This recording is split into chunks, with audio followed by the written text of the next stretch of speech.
So on today's episode, it's going to be a little different. So on Instagram, I usually do like a monthly Q&A just to connect with you. And as of recently, someone asked me to do a vlog where I don't edit like at all. And it's just me being me. And I thought to myself, that sounds like a really good idea because usually I get so stuck in my head trying to make everything look so cinematic and every shot matters rather than just creating and connecting with you. So I thought to myself, maybe I can make this a little series where I do one of these a month. If you like that idea, let me know. I'm not gonna be cutting anything out of this video. This is how real as it gets. I'm gonna be tripping over my words. I'm gonna be saying I'm gonna be having pauses in my sentences. So I'm kind of nervous, but this is like a different approach to the whole creative realm, and I want to see what I can come up with. So I'm going to be answering some questions. I'm going to give you some updates for 2025. I got some exciting news, and just overall sharing some of my thoughts. So let's do it. You know, as someone who's really creative, it feels really weird not to have a script or a shot list. It's like working out a new muscle. So yeah. Do you remember when I was in New York City? I went to this Ripple event. It was a bunch of creators just networking. Well, Rode gave me one of these and I never unboxed it, but I never told you the story of how it happened. So I kind of want to share this little story.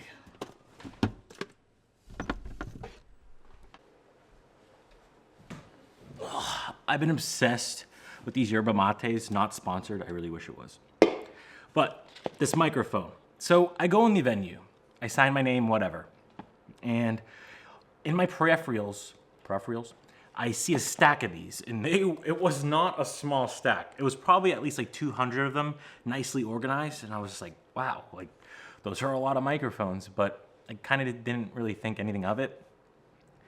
Continued on, went down the hallway, and one of these Squarespace employees stopped me and they tapped me on my shoulder and he was like, "Did you grab one of these microphones?" And I'm like, "No, I don't like to grab anything that's not mine," respectfully. And he's like, "Don't overthink it. Go grab one, dude." And I'm like, "All right."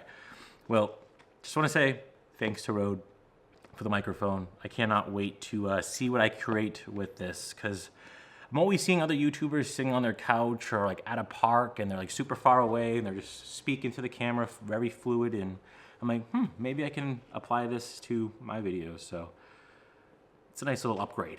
Let's go unbox it.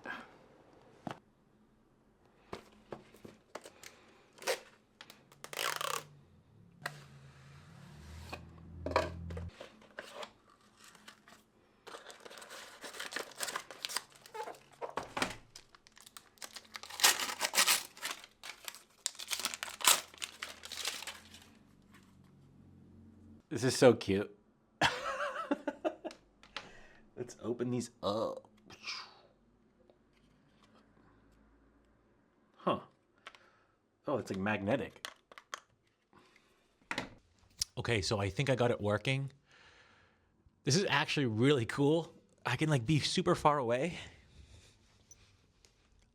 Hey, I'm far away from the camera, but you can still hear what I'm saying. And you can see me. What's so cool about these mics is you don't have to worry about the camera anymore. You can almost just forget about it and you can just articulate your thoughts and really focus on what you're trying to say. I like this. Hopefully it's working because it is on red. They give you two, which is nice as well. Heck yeah. I really can't wait to use this in more videos. Rode, thank you. I appreciate this. It's always cool when like brands support small creators like myself. It's really nice. So I do want to answer some questions too. Let me get this shot nice and set up. This feels so good. I'm not gonna lie. Not having the stress about like just being me. That's what this whole point of this video is about. All right, so the first question is from Chen Chen. 6318. May I know what camera you use? For sure. This is a Sony FX30. I made a video about this last week. So if you want to check that out, go for it. But I love the FX30. It's a beast. Another question is from DLeeBox2268. Why that particular skateboard? He's referring to, or she's referring to this skateboard right here.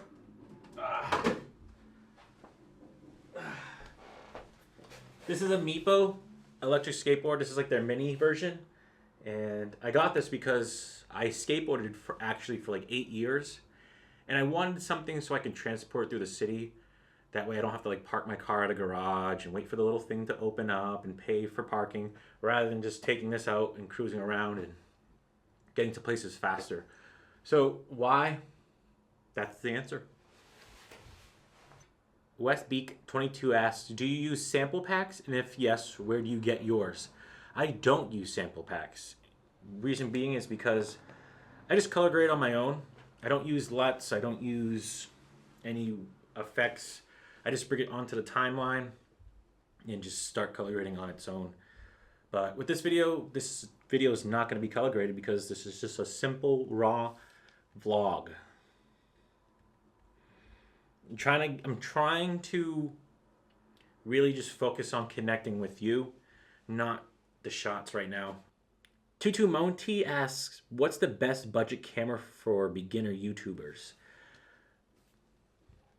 Your phone at first. Then when you feel like you want to upgrade to something more, something like this, Sony FX30 I highly recommend. There's like the Sony ZEV10, FX30 if you have a big wallet, and I'm trying to think of what else there's on the market right now. Honestly, anything Sony. I love Sony. That's not sponsored either. I just really love their cameras. Ooh, this is a good question. This is from Eric394. How do you get out of your head when you're vlogging in public? Okay, so there's many ways I look at it. I look at it as you're doing something and you have an audience to share out into the world. So that's how I get out of my head. And I've gotten some cool connections on the street asking me about like what I'm doing, and sometimes people give you weird stares, but most of the time people are interested in what you're doing. So, and sometimes you gain subscribers out of that. So to get out of your head, it's a little anxiety, but you just got to embrace it because this is what you want to do, right? Okay, I'm gonna stop right here just for a little bit. I'm gonna actually answer some more questions along the way, but I do have some awesome news that I really want to share with you. It's something very actually insane because I want to give you some advice, and it's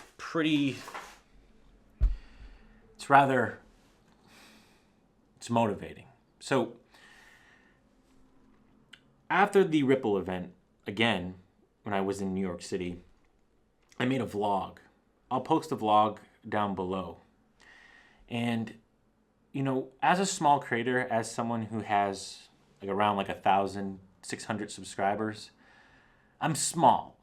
I'm not no big name YouTuber, and I'm very grateful to have a platform where I could share my ideas and my thoughts to an audience like yourself, like you're watching this video right now. It blows my mind how things just come to be. And one of the sponsors of that Ripple event reached out to me. I got an email a couple of weeks ago, and this company's named Epidemic Sound. You may have heard of them. The big names like Peter McKinnon, Maddie Hipoya, Life of Rizza, Colt Kerwin. So many big YouTubers that I look up to, and Epidemic reached out to me and they wanted me to be a partner with them. So I had to say yes because I've been using their music platform ever since I started this channel. It's surreal to think if you just put in the work, you never know who's watching you. So if you're a creator and if you're small, if you have 100 to 1,000 to 5,000 to 10,000 subscribers, you just never know who's on the other side. And I hope you keep making videos because it's such a beautiful thing, this whole platform as a whole. So, pretty surreal. To all my little YouTube creators like myself, just keep going. But I do want to talk another thing as well. And this is more of like a rather thing that's been on my mind lately, and I want to get it off my chest. And I want to talk about haters. Let me fix my lighting here. Okay, I think that looks good enough. Let's bring this here. Okay, cool. So, as your channel grows, you're gonna get hate. You can't escape it. It's just part of the game. There's a lot of mean people out there in this world. Like, I've got bushy eyebrows, like I got bags under my eyes. Like, I'm not perfect. I got a big honker. And it's funny how people try to put you down. They're usually sad, broken people who have nothing better to do with their life besides try to drag someone down. And as of lately, I've been getting like this whole like ship of people coming into my channel saying like I'm a Casey wannabe, or this video reminded me a lot like Casey, or you're just another Casey. Just because I ride an electric skateboard doesn't mean I'm trying to be like someone. I have my own life. Like, to live someone else's life is a waste of a life. And a lot of people don't know that I've actually skateboarded for 8 years, even before who I knew Casey was. I put so much time to do tricks and go to different skate parks and film videos and stuff like that. And to say right off the rip, watching someone and at a first glance, to point a finger at someone who's very popular and say you're just like them it's not cool for one. And it's like, yes, I do grab inspiration. I'm not gonna lie here. Like, I love grabbing inspiration from Casey. Peter McKinnon is another fantastic creator who I love. Colt Kerwin, Life of RZA. I can go on. Like, there's so much things you can take from other people and apply it to you, and that's where creativity comes from. And yes, I do wear sunglasses when I'm outside. Am I wearing sunglasses inside? No. That'd be me trying to be like Casey if I painted them and sat here and talked like he does. But I'm highly insecure about my bags under my eyes. I kind of look like Itachi Uchiha with these big little indents on my face. That's why I wear them. And then my eyes are super sensitive to light, so it's the reason why I wear sunglasses. It's a little vulnerable here, but I figured I'd share that because it's I have feelings. It hurts. You know, like, I am from the East Coast too. I love that graffiti. I don't know if you can tell. Spec is a graffiti artist out in Massachusetts, so I have that all over the studio. And I just love that East Coast grit, boom bap sound with like rap and old school hip hop. And that's where I'm from. I'm from the East Coast, so I want to embrace that. So I figured I'd share that with you. And if you're a hater, you know, I'm going to keep working and you can keep watching. So that ends the hater segment. I feel like I say this in like every video, but if you hear any cars, any sirens, any cars screeching, any music, I apologize. I do live in the city. Like that. Let's answer some more questions. Legend God Myth asks, how does this guy only have 1.6 subs? I don't know. And with every episode, I try to give as much value as I can. I always kind of get insecure of me just talking about myself all the time. So if you go back to my videos, there's always something to leave. And I hope someone can just grab it, even if it's just one person for advice. So if you're like a small creator like myself, I ask myself sometimes, like, is this even worth it? Like this whole YouTube thing. Like I put so much work into my vlogs and my videos where I drive all the way out to New York for 3.5 hours to come home and edit the footage that takes days on end, to color grade, to really get those shots looking. It takes a long time. And sometimes my videos don't get a bunch of views. It ranges. Sometimes it goes from 200 views all the way up to, I have videos up in the 70,000s range. But, I don't do this so I can make money. I do this so I can think what's in my head and think the best way possible to articulate it and connect with someone else. This is why I do YouTube. It's just a creative space for me, and I absolutely love this. So if you're a small creator like myself, don't give up. And it sounds so cliche, but even when you want to throw in the towel, just keep pushing. It doesn't take a month or two. You may see some other channel blow up within 2 years, but I've been doing this for 3 years. I'm at 1.6K subscribers, and I don't plan on leaving anytime soon. I genuinely love this craft. And if that takes me 10 to 15 years to build a platform where I'm happy, then I'm willing to sacrifice that because I love it so much. What is your old nostalgia camera? This is a good question because when I add nostalgia to my videos, I get a lot of questions asking me, like, do I do overlays? So let me show you. This is my first camera ever. This is a Sony DVD DCR 650. It's a mouthful to say. Every time I say it, I'm like, but I did some things to it. I do have a fisheye on it, given that wide look. And then what I do too is I actually film in standard, so it really is like pixelated.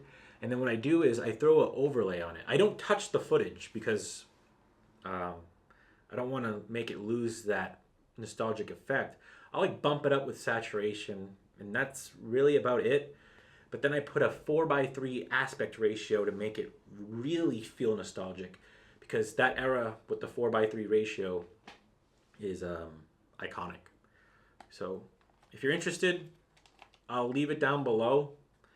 They're kind of hard to come by, but I've actually found one at a yard sale not too long ago. This is like a little different model. This one's a DVD 610. So essentially like the same family, but just different numbers.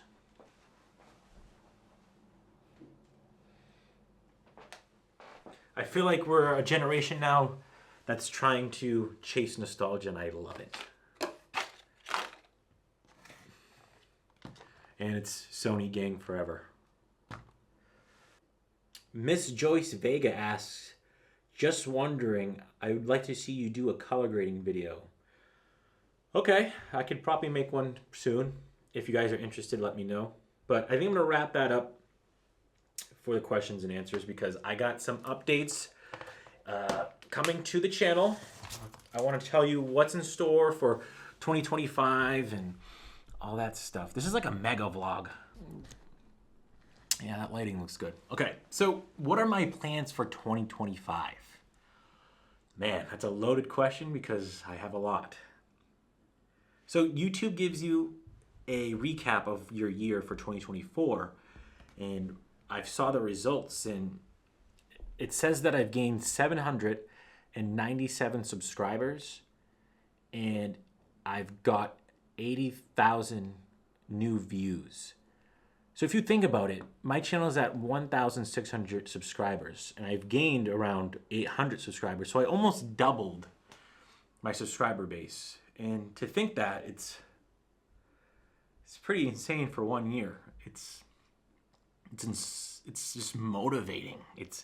I just want to keep creating. So for 2025, still gonna go to New York. I got a lot of New York content that I want to create, and I want to do some different stuff like this, because I'm still at that phase of trying to experiment and seeing what works and building an audience that connects with me. So I got a lot of New York coming up. I have an Ireland trip that I want to vlog, and overall just bringing the best content that I can with, you know, tech and gear, and just vlogging my life and sharing it with you and giving you value. So yeah, I don't want to say everything, because I kind of like to keep it a secret until, you know, it happens. But that's it for so far. I'm very excited to see what 2025 has in store. To even say 2025 sounds like so futuristic, but we're here. This is the last video for, you know, 2024, and I hope you guys had a great year. And if you have any goals that you want to crush for 2025, you got to get up, you got to show up, and you just got to put in that work. So let's do it, man. But I appreciate you sitting here for this whole video. You know, I get highly insecure. I talk to my friends all the time, and I always think, like, is my content boring? But if you made it this far, you're a real one, honestly. I just can't thank you enough. So this was an experiment. This was me being raw and as transparent as I can. I try to not, you know, fake anything in my videos, but to not have everything condensed and edited in a way where I'm satisfied with. Just feels nice. I can finally let loose and just be me. So hope you guys enjoyed. This is Ricky, and I'm out of here. Peace out.